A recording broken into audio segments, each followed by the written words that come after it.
Isang magandang gabi sa pangalan ng ating Panginoong Hesus Kristo. At ipungkunin ang ating Biblia at bubuksan po natin sa Lucas 18:27 na sinasabi dito ay may powerful paradox. Lucas 18:27 sa Ingles, ang sabi dito ay he said, "The things which are impossible with men are possible with God." Okay, kung mga bagay na maaaring imposible sa tao ay posible sa Diyos. Praise the Lord. At ang Diyos magpala sa kanyang mga salita na tayo. Praise the Lord sa magandang gabi. Tunay na napakabuti ng Diyos. Masaya makita kayong lahat. Muli. Dito na si Brother Arthur. Welcome back, brother. Praise God. Ang Diyos ay tunay na mabuti sapagkat patuloy ka namin sinasama sa panalangin.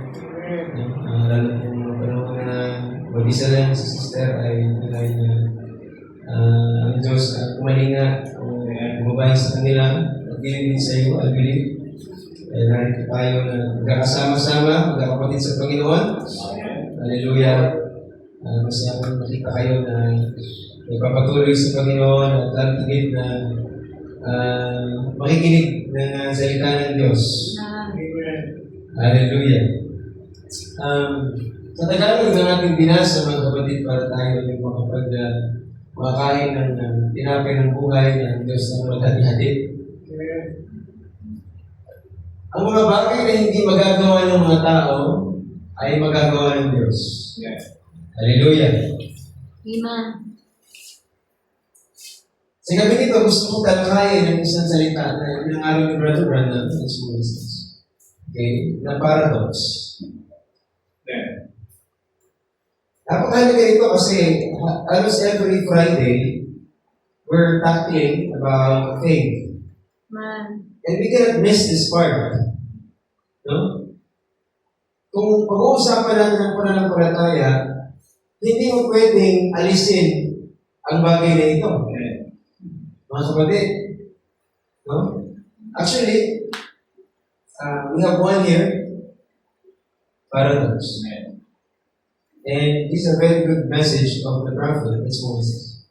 Sapagkat maraming mga beses na ipinangaral ito ni Brother Branham sa Jeffersonville, sa Chicago, Illinois, kung saan ba siya pangunahan ng Panginoon, ay ipapangaral niya ito mga kapatid. Hindi ganun kahaba, hindi ganun kahimay, pero napakaraming blessing, mga kapatid. Because throughout this ministry, lagi nang binabanggit yung salita nito. Paradox. So ano nga ba ito? Mga kapatid, lalaki itong nababanggit ng ating prophet. No?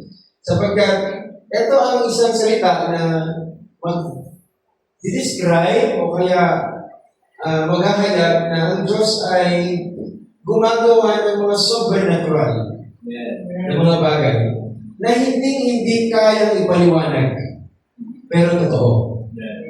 Okay?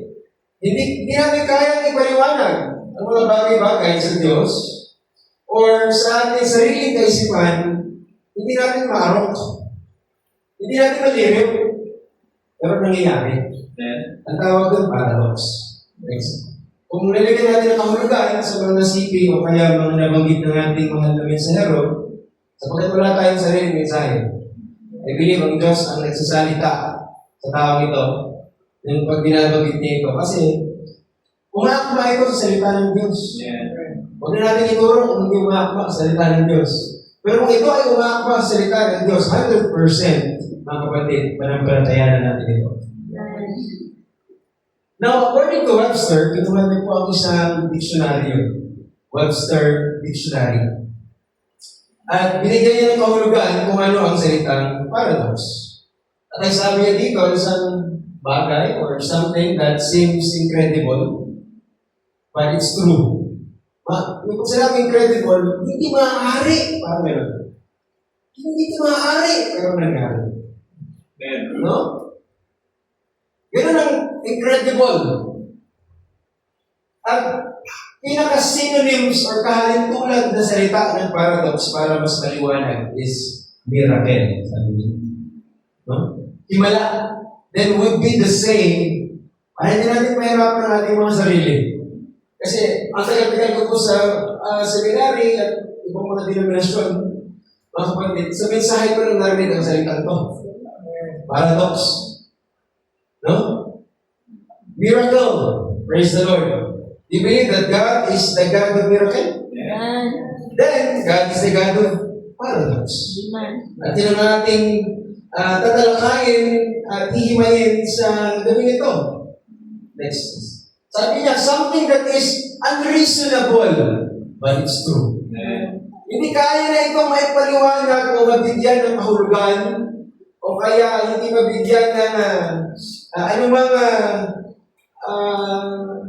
detalye. Kasi ganun magaling yung reason eh. Detalye ang mga bagay-bagay. Pero hindi na mabigyan ng detalye, no? Hindi na maintindihan kasi lang kailangan eh, mag-reason out mo, ipaliwanag mo para maintindihan. Hindi natin kaya maintindihan, pero totoo. Ang tawag ng paradox. Kaya nananatili itong misteryo. Amen. Okay? Hiwaga. Ang hiwaga ay sa Diyos. Next. Sabi pa niya, a paradox is something that's unbelievable. Amen. Hindi ka panipaniwala. Pero totoo. Yan. No? So that's unbelievable, but yet true. No? Na pag nakita mo ito, kinilabutan ka talaga. Sabi ka, usap ako ngayong gabi. Lalo ngayon ay mananalangin tayo at baka yung panalangin mo ay napakahirap arutin. Pero sabihin ko sa inyo, ang Diyos ay Diyos ng paradox. Amen? Hindi mo siya pwedeng bigyan ng limitasyon sapagkat maraming pagkakataon tayo ay puno-puno ng limitasyon. Marami tayong hindi kaya gawin. Pero ang Diyos, hindi natin siya pwedeng bigyan ng limitasyon. Mga kapatid. Sa totoo lang, pag binasa mo ang mga mensahe ni Brother Branham, ilang beses niya po itong tinuro. Hallelujah. Magbigay ako ng mga example, daan-daan yung mga halimbawa ni Brother Branham na binigyan niya ng importansya o kaya liwanag sa Biblia na mga paradox. Una na dyan, siyempre, the burning bush. Paano lang yung puno na yun o kaya halaman na yun nasusunog pero hindi natutupok. Ang pinaka-nakaka-hindik inagsalita pa na umaapoy, mga kapatid. At sabi pa ng boses, pugurin mo ang iyong panyapa sapagkat you are in a holy ground. So mangha, mga kapatid. Sa totoo lang, sa dami na nakita ni Moses sa Ehipto, namangha siya, sabi niya, that's the attraction. Na-attract siya. Mga kapatid. Kasi natural na imposible yun eh. Na ang tagal na nagliliyab, yung halaman, yung dahon, yung sanga, fresh pa rin. Ano nangyari yun? Hindi niya mapaliwanag. Imposible yun. Pero sa harapan ni Moses, totoo. Nangyayari siya. Kaya sabi nga ni Brother Branham, kahit napakarami niyang karunungan na nakuha doon sa Ehipto, 5 minuto lang sa harapan ng burning bush na yun, nagbago siya. Kasi nakakamangha, mga kapatid. Hallelujah. Hindi ka panipaniwala, pero totoo. Sinunod niya sa mga message niya, yung the Red Sea. Sino ang magsasabi na karaniwan na ang tubig ay galing sa taas, baba? Pag umagos siya sa bubong, pwedeng patayo yan ng umagos, direction. Pero yun, hindi. Mula sa baba, tumayo at naging parang pader. At yung nilakaran nila, tuyo. Imposible yun. Pero totoo. Diba? Nakakamangha yun, mga kapatid, na talagang may tubig sa kabila, may tubig sa kabila. Pero, hallelujah, hindi siya kaya ipaliwanag ng science. Pero yun ang daan ng Diyos. isang bagay na hindi kaya ipaliwanag ng anumang magaling na scientista, pero totoo po ito mga kapatid, kapag binisita natin ang Red Sea noon, kung babalikan ng mga mananaliksik, ay marami silang nakitang mga doon mga karuwahe na kasi di ba nagsara yun pagkatapos makatawid at nung nagsara ay nalunod ang mga Ehipsyo. So ibig sabihin meron something at the bottom at meron nga pero di lang may paliwanag paano nahati yun. Paradox. The virgin birth. Paano ang isang birhen walang nakilalang lalaki ay magkakaanak? Imposible yun sapagkat sa science kailangan mag-meet o kaya magtagpo. Yung, okay, wala mali siya yung blood cell or sperm ng lalaki at egg cell ng babae. Imposible.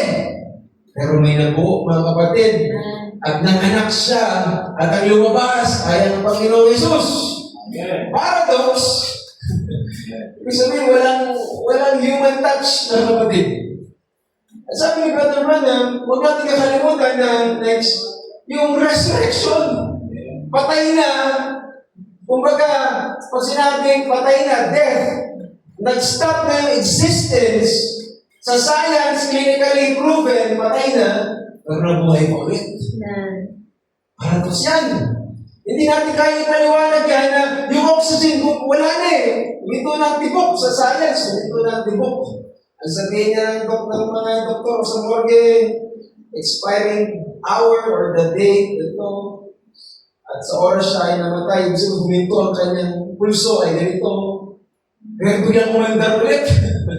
Na parang, hallelujah, isang, sabi ka doon, parang mechanical na biglang sumindi ulit, mga kapatid. Kasi ganun nangyari, mga kapatid, sa ating Panginoon, namatay siya ng Biyernes, nabuhay siya mag-ulit ng Linggo. At walang may paliwanag, mga kapatid, on the third day, hallelujah, resurrection. And, ilan po si Brother Branham, ang new birth, ay isang paradox. Paano ang isang makasalanan na ipanganak ng makasalanan sapagkat tunay, lahat ng galing sa babae, ay puno-puno ng kabagabagan ng buhay. Minsan puno-puno ng kasalanan. Now come to the world speaking lies. Kaya si Nicodemus minsan nagtanong, paano ba ipapanganak muli, Panginoon? Babalik ba ako sa sinapupunin? Kasi hindi niya may maliwanag eh. Ang new birth. Diba? Pero naging bagong nilalang. Sabi ng Biblia. Same person, pero nagbago. Sabi nga ni Brother Branham, ano yung pinakadakilang miracle? Mga sister, greatest miracle. Sinner to saint. Yung para magang baboy, naging tupa. Ano yan yun? Imposible yun, pero totoo yun. Kasi nandyan ka. Ikaw ang patunay, praise God. Amen. Divine healing is paradox.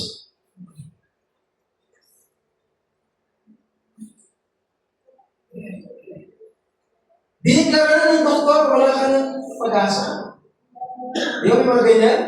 Wala ng pag-asa. May taling na ang buhay mo. Ilang beses natin narinig sa mga patotoo, lalo ng mga pastor, na talagang nilagdaan na hanggang 2 buwan ka na.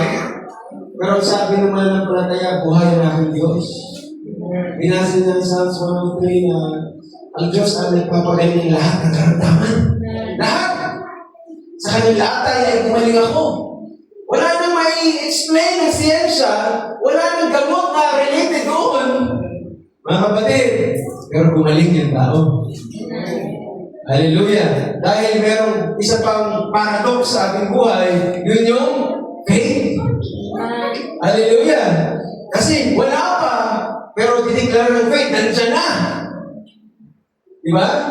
Hindi pa nakikita ng mata, pero ang faith, sasabihin, tapos na. Kasi sinabi na ng Diyos. Diniklara na ng Diyos. No? So, ang pananampalataya mismo, sinasabi ni Brother Branham sa faith, sa message ng paradox, ay isa ding paradox na mga. Hindi may paliwanag ang faith. Pero totoo. So, Gusto natin sabihin, kaya ako nagbigay ng mga paliwanag, ang sentro kasi ng mensahe na ganito, mga kapatid, is ang pananampalataya natin ay, hallelujah, nakatingin sa Diyos, na ang Diyos na ito, mga kapatid, ay nakikipag-deal, nakikipag-usap, nakikipag-ugnay sa atin, hindi lang sa pamamagitan ng mensahero sa pulpito, hindi lang sa pamamagitan ng pagbasa ng Biblia, kundi pwede kang abutin ng Diyos sa pamamagitan ng paradox. Kamang-kamang bagay, katulad ni Moses. Diba? Pwede kayo nang kausapin, pwede kayo nang patunayan ng Diyos sa buhay mo sa pamamagitan ng paggawa niya ng paradox sa buhay mo. Sabihin niya, nandito ako pa, I'm the God of paradox sapagkat binago kita. New birth. So may kapag-ugnayan ng Diyos sa mga halimbawang ito, mga kapatid. At ang dami pang kwento sa Bible na hindi may paliwanag. At ang Diyos talaga mahirap siyang ipaliwanag. He's very unusual.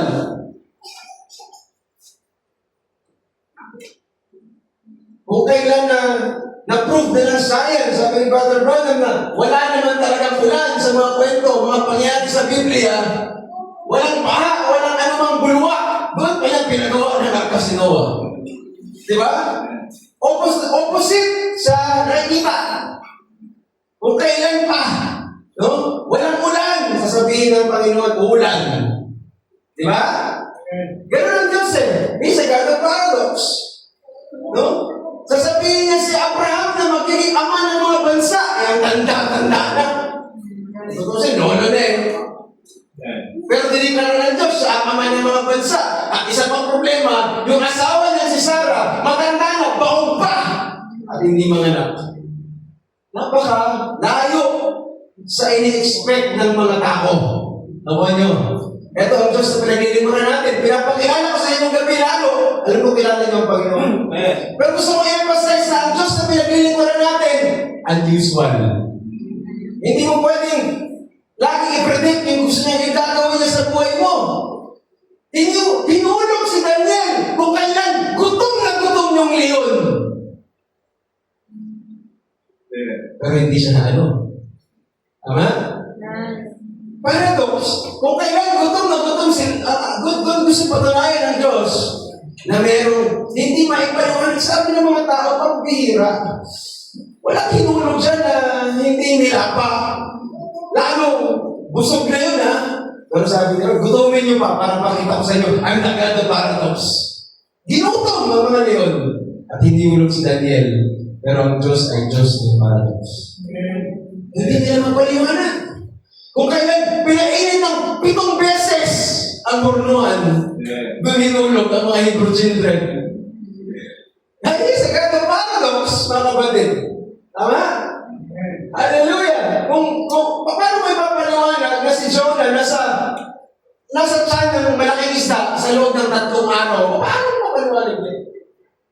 Of course, sabi na may oxygen. Okay, nagdala siya ng oxygen doon. Walang oxygen doon na binibili ngayon sa ospital. Wala. Only the God of paradox can do it. So, kung ano yung para pagka-imposible sa kaisipan ng tao, intellectual, yun yung binasa natin kanina. Praise God.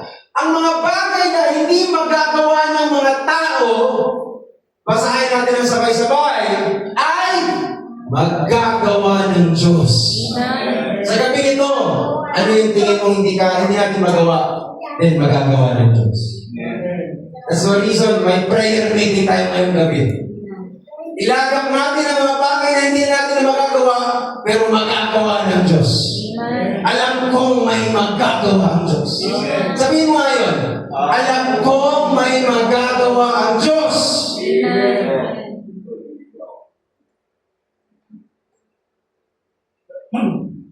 Mateo 19:26. Sa mga tao, ito ay hindi maaaring mangyari.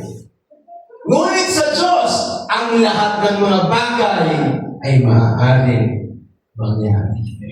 Nangusap sa iyong Diyos ngayong gabi. Ano mang mga bagay na hindi mo na talagang maisip kung paano ka makakalabas sa bagay na pinagdadaanan mo, mga kapatid. Merong Mateo 19:26 para sa iyo. No? Ano ba pinagkaiba ng isang katulad mo sa mga tao sa labas? No? Anong pinagkaiba mo? Sister, brother. Bakit ito pinapangaral? Kasi hinahayag ng Diyos sa atin ang bagay na ito, mga kapatid. Kasi hindi lahat nakikita ito. Hindi lahat nakikita o pinapakita ng Diyos ang paradox. Sabi ng prophet.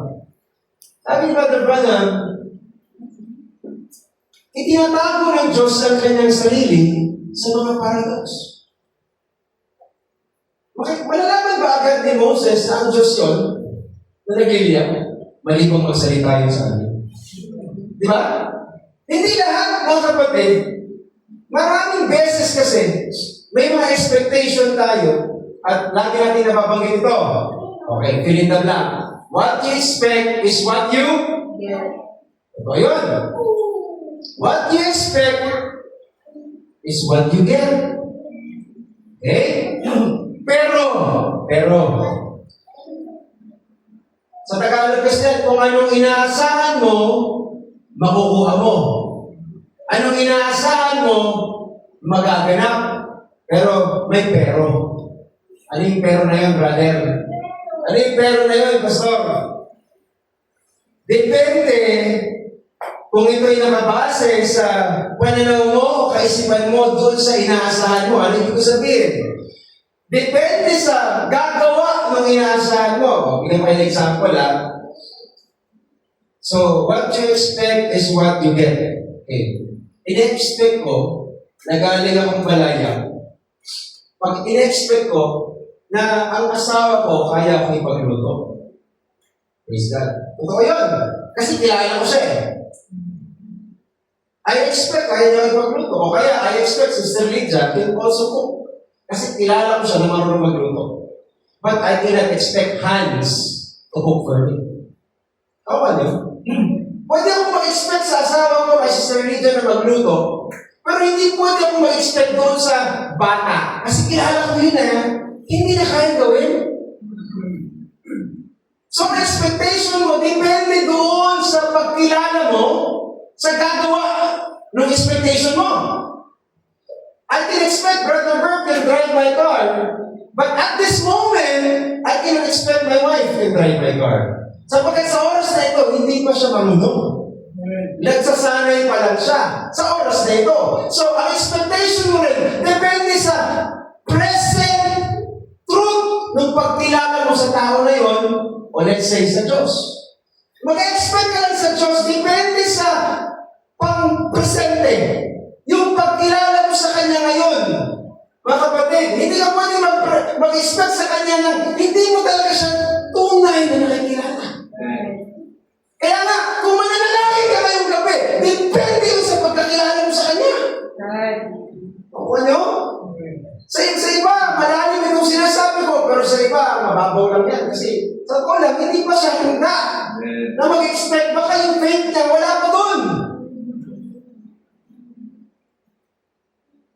Sa Biblia nga, I can expect na ang asno, pwedeng sakyan, pwedeng magdala ng mga bagay, baggage.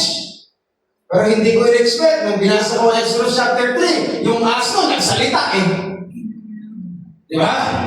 Saan ka makakita na isang asno nagsalita? Kaya mo ipaliwanag yun ni doktor, o kaya ni veterinarian? Paano nagsalita yung asno? Well, hindi kasi tayo nag-expect lang doon sa asno. Nag-expect tayo sa Diyos na kaya gumawa nun sa asno. So kung halimbawa man mag-expect ka, mga kapatid, huwag kang mag-expect lang doon sa sitwasyon na kayang gawin ng tao, o kaya gawin ng doktor, o kaya gawin ng asawa mo, o kaya gawin ng pastor. Mag-expect ka sa gagawa ng mas malaki, mas matatag, mas malawak ang Diyos. So makikita mo, kailangan mong makita, mga kapatid, kung saan mo ilalagay yung expectation mo, lalo na kung imposibleng bagay. At karaniwan, mga kapatid, hindi niya ito pinapakita agad. Nung humingi ng hari ang Israel, nag-expect sila matangkad. Nag-expect sila magaling makipaglaban. Nag-expect sila, hallelujah, nasa ang bloodline ay talagang mandirigma. Kaya nung pinili nila sa kanilang sarili, Saul. Pero kung tutuusin, ang binigay ng Diyos, pastol. Amen. Isang David. At binatilyo pa. Tingnan mo, napakalayo na expectation nila sa kilos ng Diyos. Itinago na yung hari na katulad ng kanyang puso sa isang pastol. Nakuha niyo po ang puso ko. Napakasingil ng Diyos. Pero nakatago yung kanyang paradox na imposible na ang binatilyong ito na isang pastol na ang sa harap nila pastol, sa harap nila taga-deliver ng gatas. Pero sa harapan ng Diyos, hari. Sa harap ng Diyos, papatay ng isang gulaya. Ako ano? Hindi inaasahan yung mga tao yan. Kaya sabi ng Panginoon, matuto tayo ngayong gabi. Sana paglabas natin, may ma-realize tayo na mas malalim yung pagkakilala natin sa Panginoon. Hindi lang yung pareho na pag inawitan mo siya, parang hindi mo siya kilala. Pag inawitan mo siya, sabi niya, ang aking mga pag-iisip ay hindi ninyo mga pag-iisip. Kaya ano na lang may bibigay natin sa Panginoon? Kapatid, napakalayo ng pag-iisip natin sa pag-iisip ng Diyos. Di ang inyong mga pamamaraan. Hindi ko na alam paano tututog. Totoo lang. Pero sabi ko nga, Lord, kung ito lang yung alam ko na pamamaraan, sana malugod ka namin. Sabi niya, yung mga pamamaraan nyo, sabi niya, ibang-iba sa pamamaraan ko. Next. Ay sabi niya, kung paano ang langit ay higit na mataas kaysa sa lupa, gayon din ang aking pamamaraan ay higit na mataas kaysa sa inyong mga pamamaraan. At ang aking mga pag-iisip kaysa sa inyong mga pag-iisip. Kaya kung ano man yung pamamaraan na binigay ng Diyos sa atin, give the best. Hindi mo alam kung nakakarating talaga sa Panginoon minsan, di ba? Lord, give the best to the Lord. Kung aawitan mo si Lord, kung magsisimba ka man lang, magsimba ka na talagang the best. Totoo lang. The best, mga kapatid. Sabi mo, the best. Di ba sabi ni Brother Branham, the Lord deserves the best. Hindi naman sa ano, paalala ko lang ha. Alas 6 po tayo nagsisimula. Bigay niya the best. Pag linggo, alas 9 po talaga, late na yan. Totoo lang. Alas 9 sa Biblia, palis na yung mana. Tama si Pastor, kung siya 8:30 eh. Diba? Kung papakain ng Diyos, gusto niya maaga. Mga kapatid, kung gusto niya magpuri tayo, magsumamba tayo, gusto niya maaga. Mas nakalimot tayo minsan. Na para pag ang binabypass mo yung kaisipan ng Diyos, totoo lang. Mga kapatid, nalulungkot ako, mga kapatid minsan, na ito yun. Hindi naman ako men pleaser. Pero sa akin lang, may magagawa tayo masigit sa Panginoon. We can do better. We can do best. And believe on that. Alam ko, may kausap ang Diyos sa gabi ito. So, nalulugod po ang Diyos sa paggawa ng mga bagay na, kaya ito ganito ang ano kasi ni Isaiah dito. Kasi ayaw ng Diyos na maiuwi ang kaluwalhatian sa kanino man. Sa Kanya lang, ang dapat. Kaya yung ginagawa mo, mabait ka, sabi sa Isaiah, basahan lang yan sa harapan ko. Amen. Walang kaluwalhatian na pwede nating aliin. Wala sa pastor, hanggang sa pinakamaliit, ang kapurihan sa Panginoon lang. Amen. Mga kapatid, walang kwenta lahat na para may akari dito ng kapurihan. Lahat ng meron tayo, para yan sa kapurihan ng Diyos. Sabi sa Amen. Kaya nga, kung pipili daw ang Diyos, hindi siya pipili ng magagaling. Pipili siya ng mga hindi magagaling, hindi matatalino, hindi malalakas. Kasi ayaw niya na na-emphasize yung galing, yung lakas ng kanino man. At na-itsagwere yung lakas niya, yung galing niya, yung gunong niya. At kung sa totoo lang, ang gagamit tayo ng galing, gunong at lakas. Mas maganda talaga yung lakas galing sa Panginoon. Gunong galing sa Panginoon. Next po nga sis. Unang Korinto 1:27.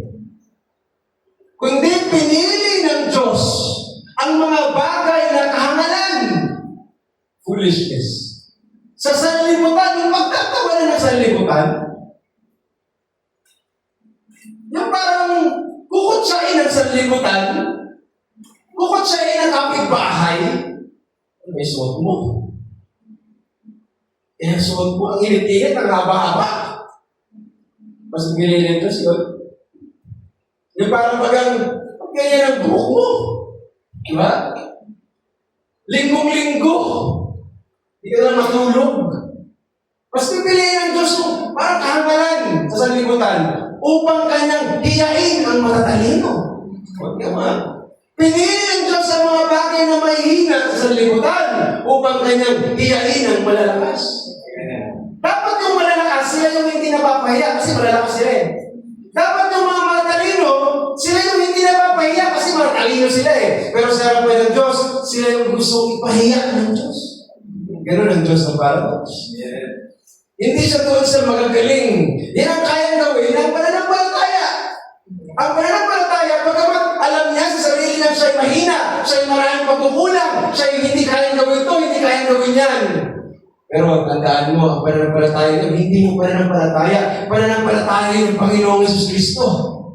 Na ang sinasabi ng pananampalataya yun, I can do all things in Christ Jesus. Amen. Hindi ko ito kayang gawin, hindi ko, okay. Mahina ako sa ganito, okay. Pero, kapatid, hindi mo galing ang tinitingnan ni Lord. Nandiyan ba kayo? Amen. Hindi yung galing mo. Gusto, hindi kasi ako nag-aaral ng awit. O bakit? Qualification ba yung marunong kang mag-aaral talaga ng awit? Ang qualification ni Lord, yung puso na handang magpuri. Amen. Yun ang qualification, hindi yung magaling ang boses. Hindi yung iimit-imit lang na alam yung dapat maiuwi ang kapurihan sa Panginoon. Pero, hinayaan mo lang na sa kukuhan mo. Inaago mo pa. Alam mo, hindi ka binigyan ng Diyos para ng pananampalataya, para manahimik. Mga kapatid, binigising ko kayo sa pananampalataya. Amen. Alam ko, iba dito nagbalik na sa pananampalataya, pero iba tulog nung bumalik. Isingin ko kayo sa dali. Tapos mo. Huwag kayo tutulog-tulog sa pananampalataya. Okay lang, tulogan niyo ako sa preaching, pero wag sa pananampalataya. Amen. Na parang pagang tulog, na parang tamad ang labas, na parang walang nangyayari, walang pag-uusa. Tulog yun eh. Sige, tulugan mo ako nangaral ako, walang problema. Hindi naman ako palupit na pastor. Pero sa pananampalataya, na parang pagang hindi nagbibigay ang kapurihan sa Panginoon, tandaan mo ito, kapatid. Sisingilin ka ng Panginoon dyan. Hahanapin ng Diyos yan. Pagkatapos na ginawa ng Diyos sa iyo yan, tapos hindi mo lang balik sa kanyang kapurihan, hahanapin ng Diyos sa iyo yan. Diba? Ganun sa parable of the talents, yung isa, tinago pa niya, isa na nga lang, tinago pa niya. Di pagbalik ng master, yung nasa kanya, kinuha pa. Diba? At yung maraming nakalabas na dalawa, nadagdagan pa, dinagdag pa sa kanya. Kaya nga naman yun yung binigay ng Panginoon, kapatid mo, itatago. Kasi hindi ang qualification yung matatalino, hindi kwalifikasyon yung malalakas. Ang pipiliin ng Diyos yung mga bagay na kahangalan sa Moriones. Kapatid. Kaya, tingnan natin, saan natututo tayo ngayong gabi. Praise the Lord. Diyan po kayo. Amen. So, itinatago ng Diyos ang kanyang sarili sa mga paradox. At aminin natin minsan, mga kapatid, na tinatanong natin, Lord, maghimala ka pa sa buhay ko. Na para bagang walang himala ang Diyos sa buhay ko. Totoo lang, ang sabi ng prophet, may problema kasi. Kaya hindi natin nakikita yung paradox na to. Reasoning, pangangatwiran. Pangangatwiran ng tao. Alam mo, hadlang yan, sabi ng prophet. Kung bakit, punong-puno na sana ng tanda ang buhay mo, punong-puno na sana ng hiwaga, kababalaghan at kamanghamangang bagay ang buhay mo. Kaso, darating ka sa punto na mangatwiran ka sa Panginoon. Gagawa na sana ang Diyos ng talagang himala eh. Kasi paano siya gagawa ng himala sa Red Sea? Kung mga tuwira ng mga Ehipto na, hindi na kami pupunta doon sa Promised Land. Dito na lang kami sa Egypt. Pero kailangan nilang dumating doon sa punto na wala na silang matakbuhan. Tama? Kailangan dumating sila sa punto na walang-wala. They're not enough. Parang umilos ang God of paradox. Amen. Kailangan nilang makita si Moses, umiiyak. Lord, ginawa ko ang lahat. Pero nandito kami, sa likod, mga sundalo ni Parao, sa gilid bundok, sa gilid disyerto, sa harapan namin, dagat na pula. Sabi ng Panginoon sa kanya, Moses, ba't ka umiyak? Why you cry? Sabi niya, speak, magsalita ka. Yun yung paradox. Sabi ng Moses, bigyan mo kami daan, Lord. No? Mahati ka, mahawi ka. Sabi ng Diyos yan eh. Doon dumating yung paradox. Hindi na siya nagmira na. Ano sabi ko, Lord? Speak? Ano sabihin ko? Parang hindi na siya nagpag-reason ako sa kay Lord eh. Ang sabi lang niya, magsalita ka. Manalangin ka. Ang sabi niya, mangaral ka. Ang sabi niya, magpatotoo ka. Huwag mo lang isipin kung ano kasunod. Ang sinabi niya eh. Minsan, puno tayo ng pangatuwiran sa Panginoon. Mga kapatid. Kaya minsan, sa lang, marami dapat gagawin ng Diyos sa service o kaya sa tao yun. Kasi ang dami mong listen kay Lord eh. Hindi mo ito kaya, Lord. Lord, ano, sabi mo sa yung pangako, ganito, ganyan. O, ba't di mo gawin? Hindi, Lord, kasi wala akong pera, hirap ako. Diba? Parang, ang dami mo ba natwiran sa Panginoon? Gawin mo na lang. Totoo lang. At makikita mo, bubukas ng darawawan ng langit. Paradox. Hindi mo maipaliwanag, pero totoo. Sabi si Amen. Ganyan ang nais ng Panginoon na sabihin sa atin ngayong gabi. Itabi mo na yung mga pangatwiran mo. Itabi mo na yung mga reasoning mo sa Panginoon. Hallelujah. Kasi sa pananampalataya, sa totoo lang, mga kapatid na mananampalataya sa gabi nito, hindi mahirap ang paradox sa isang taong sumasampalataya. Ulitin ko ha, para mas lalong mabaon o maugat. Hindi mahirap ang paradox na parang walang-wala ka na, hinang-hina ka na sa isang taong sumasampalataya. Mahirap yan sa taong relihiyoso. Na? Magkaiba yung sumasampalataya at yung relihiyoso lang. Pumapasok lang sa church, mahirap talaga yan. Pero kapag sumasampalataya yan, mga kapatid, praise God, walang anumang balakid gagawin niya yan. So say amen. Hindi ko minsan may paliwanag sa Israel habang binabasa ko ang buong dyan. Ang Israel, nagpapray ng Messiah. They pray for Messiah. They pray for the coming Christ. Pero nung dumating yung Messiah, pinako nila. Bakit? Kasi yung dumating na Messiah, hindi akma sa routine nila, sa tradisyon nila. Ang hirap kasi sa atin mga kapatid, message believer ka na, ang dami mo pang tradisyon.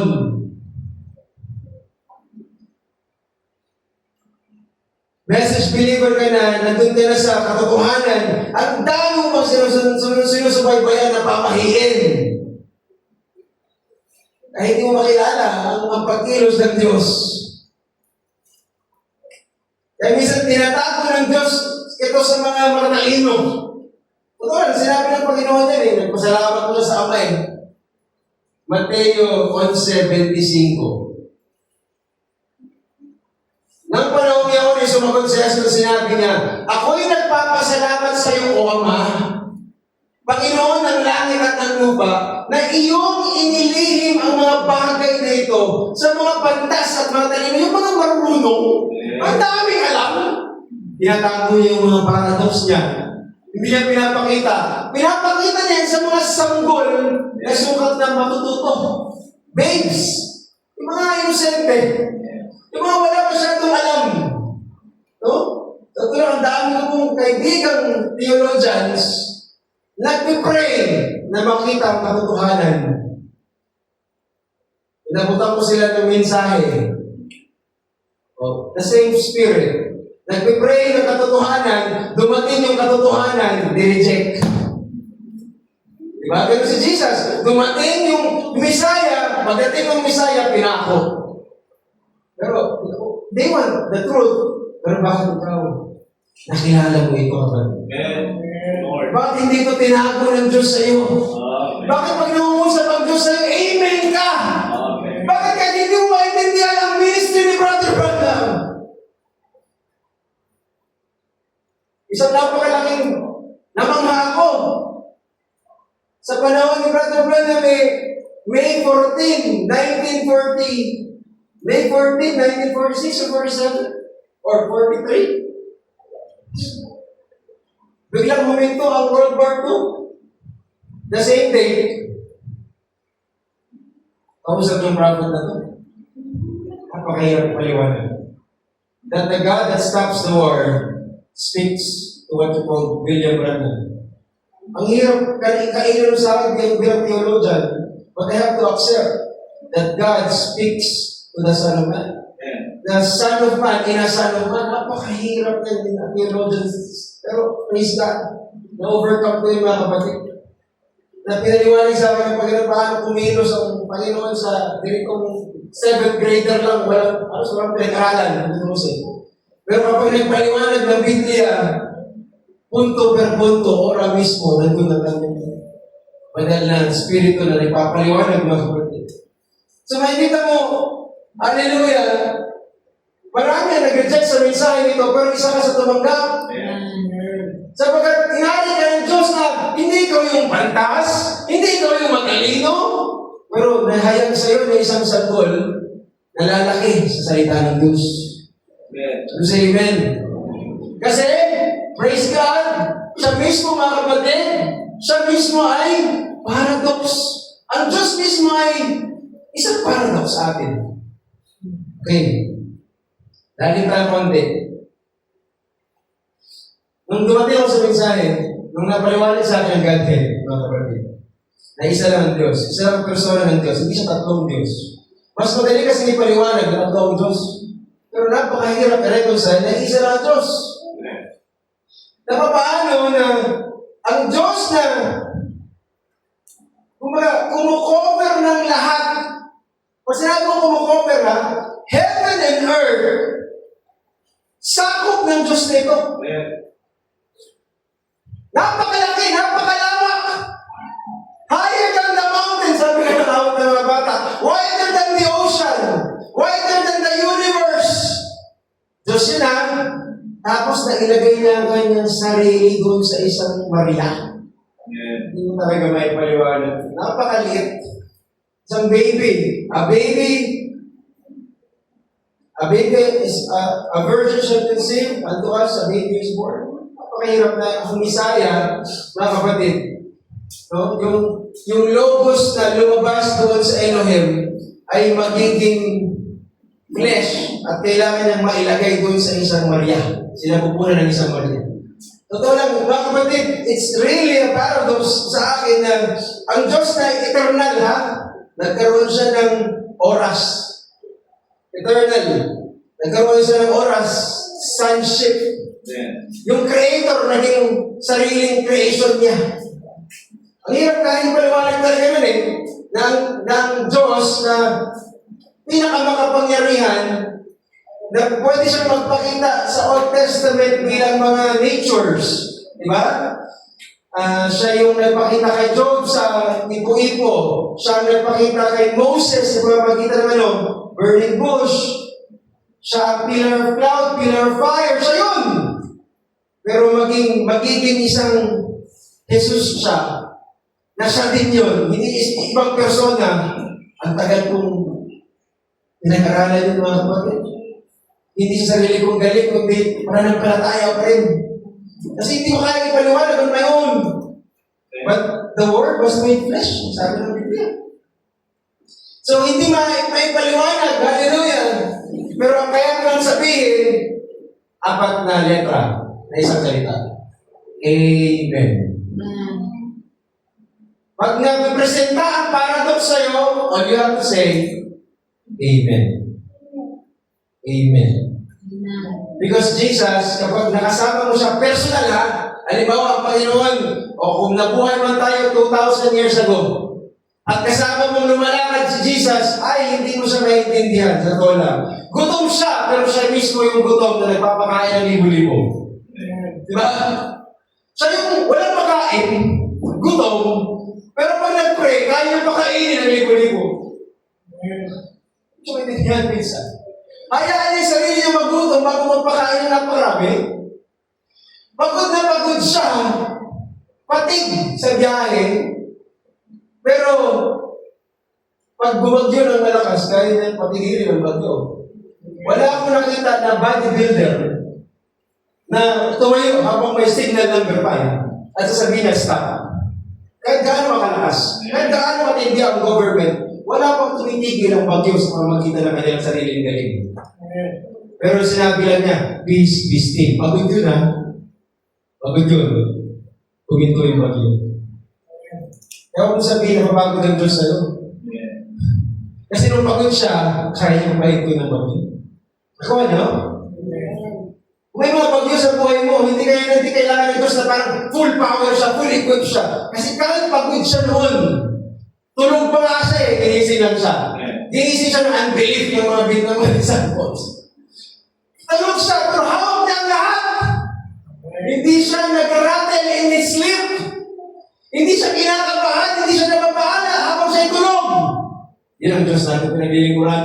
Amen. Sasabihin mo sa akin, hindi pinapakinggan ng Diyos ang mga panalangin mo. You're wrong. Focus mo. Kahit tulog nga siya, alam niya lahat eh. Amen. Nakuha niyo mga kapatid? Praise God. Yung mismong umiyak sa harapan ng buntot ni Lazarus, iyak siya. Jesus wept. Pinakamaiksing verse sa Bible. Anong verse na anak? Jesus wept. Ang galing naman ako. At least alam na yun. Pinakamaiksing. Favorite verse niya. John 11:35, no? Pinakamaiksing verse. Pero tingnan mo ha, umiyak siya, tapos later on, babakunin naman pala niya. Diba? Bubuhayin naman pala niya. Dapat, teka lang, hindi na kailangan umiyak. Huwag mong muling ko yan. Hindi ka namin. Umiyak muna siya ng mapait. Hindi siya, sabi ko, hindi ko talaga maintindihan si Lord. Pero naramdaman niya kasi ang mga naramdaman natin. Yan mo ha, hindi siya yung Diyos na, ting! Click lang. Naramdamin ka muna niya. Hindi siya yung papagkak, ano ka pa naman? Nandiyan ka na lang. Para naramdamin ka muna niya. Mga kapatid, niramdam niya muna si Martha, niramdam niya muna si Maria. Umiyak sila, umiyak din siya. Dahil ang Diyos na paradox. Alam niya, napakamakapangyarihan niya. Isang salita lang niya, Lazarus! From tears, Lazarus, come forth. At umahamon si Lazarus from the dead. Sino-sino makakapagpaliwanag kay Jesus Christ? Wala. Siya mismo ay isang naglalakad na paradox. Ano ba kayo? Yan ang Diyos na nahayag sa laman. Saan nakukuha nyo na kung tayo may magpipray ngayong gabi, huwag natin bigyan ng limitasyon ng Panginoon. Wala siyang limitasyon. Alam mo, isang bagay na na-realize ko habang binabasa ko itong paradox na message. Yan. Next, yun yung mabilangin ko kanina. Namatay siya, pero tinalo niya ang kamatayan. Yan ma, namatay siya, pero tinalo niya yung kamatayan. Supposedly, namatay siya, ending niya na eh. Pero yung namatay siya, tapos yung pagkamatay niya, yun ang tumalo sa kamatayan. Parang hirap paliwanag, di ba? Kasi sa kaisipan ng tao, kapag sa boxing, kung sino yung huling nakatayo, yun ang mananalo eh. Sa wrestling din, kung sino yung bugbog, at sino yung hindi masyado bugbog, Yung hindi masyado bugbog yung nananalo. The cross is the greatest paradox. Tingnan niyo to. Huwag doon na. Focus tayo. Tuguan siya dito. Nangarap siya dito. Niyakap niya ako dito. Nabayubay siya dito. Wala na siyang buhay. But I tell you, the cross is the greatest paradox.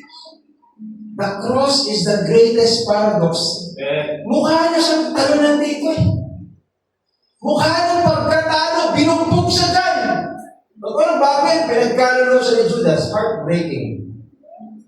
Itinanggi siya ng isa sa pinakamatapang niyang alagad, Pedro.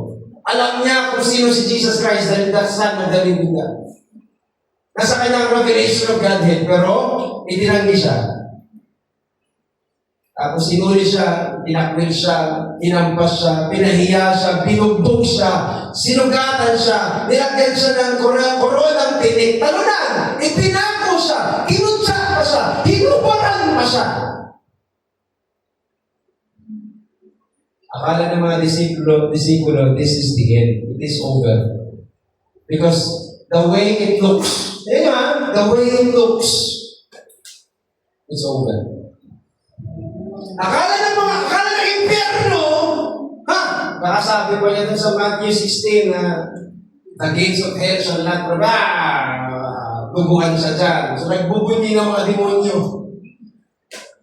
Ang impyerno, nagbubunyi na.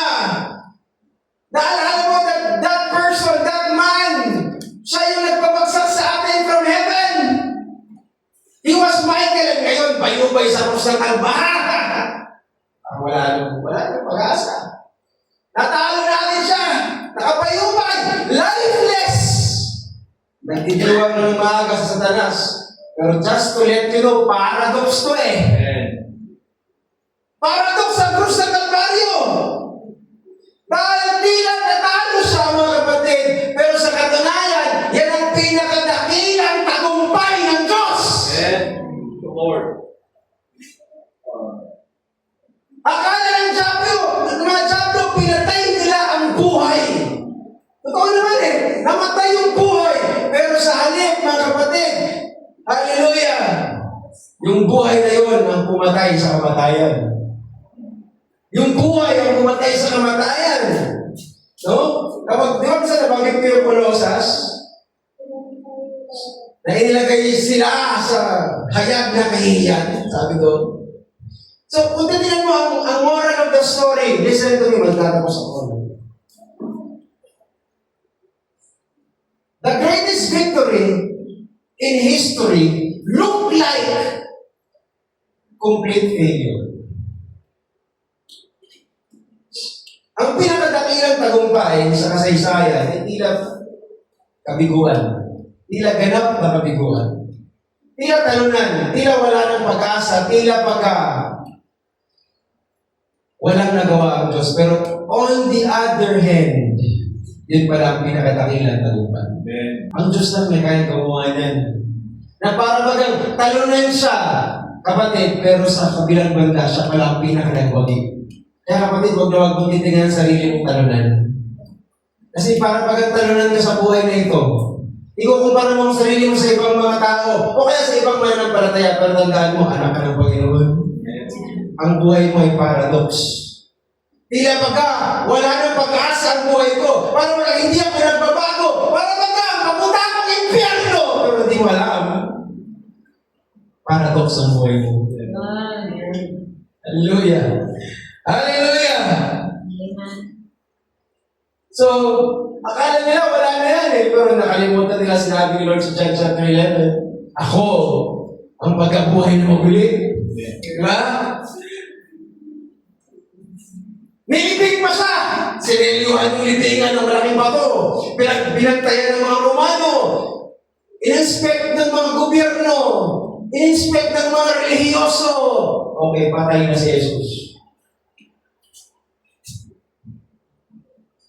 Paradox. Kahit nakaselyo, no? Kahit pantay ng mga Romano, pagdating ng linggo, nabuhay na maguli ang Panginoong Diyos. Walang makapigil sa kamatayan.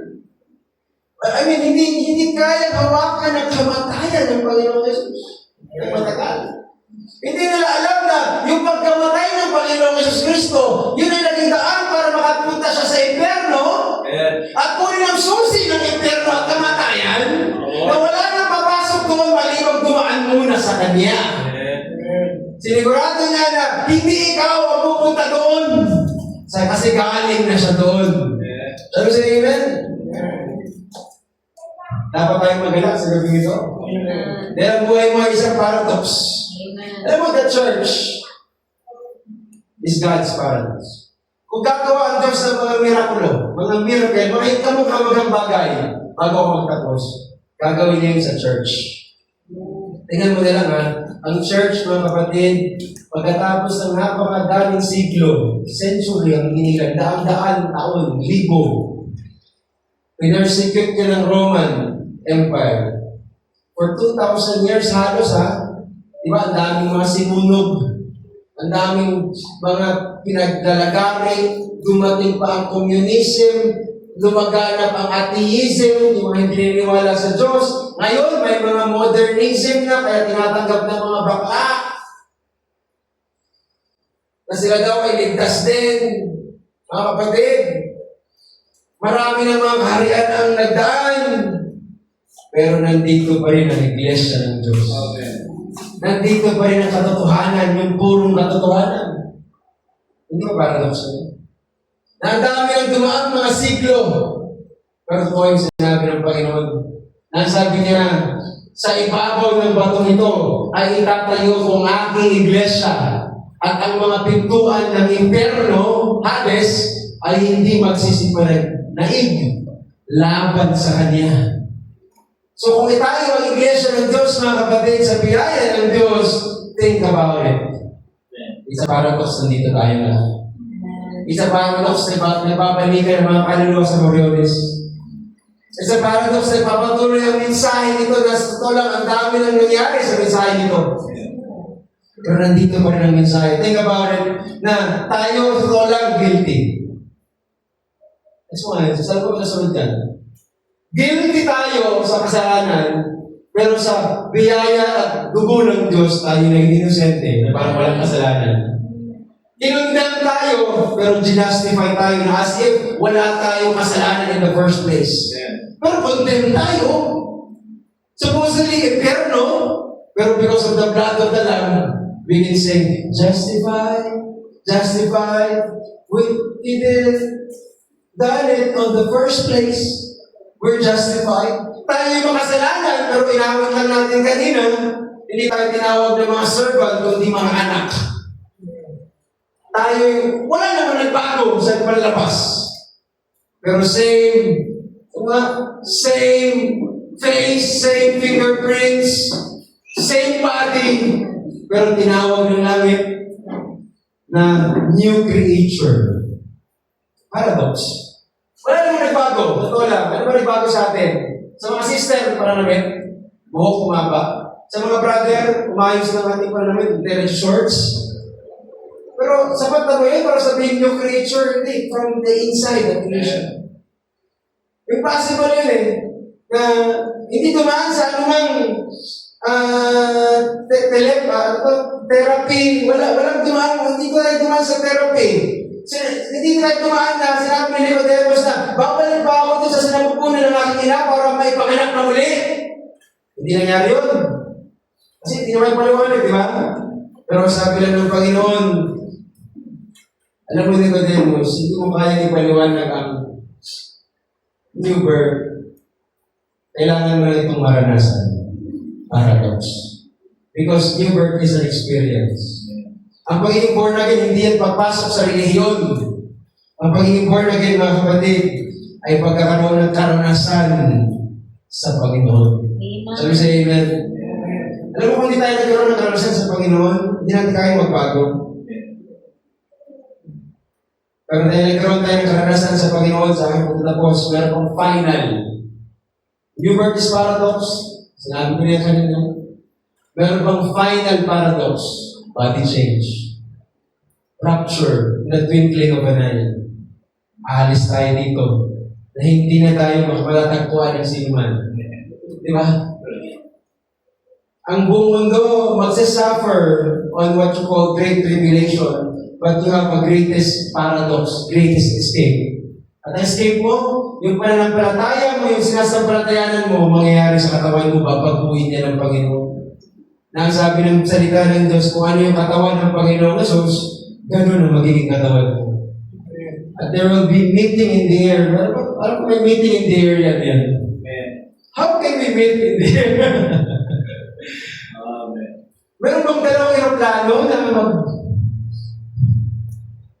na magsasalubong at nag-meet in the air? Hindi. Ang meeting in the air is about Jesus Christ and the saints. Amen. We sing meeting in the air. Akala mo, ganun-ganun lang pag-awit ang meeting in the air. Paradox yan. Amen. Paano ka makikipag-meet sa... Pwede tayo mag-meet doon sa bahay ni Brother Bert, dito sa church. Pwede tayo mag-meet doon sa tabing ilog. Pero paano ka makikipag-meet sa gitna ng... sa alapaap? No one can explain it. Amen. Di ba?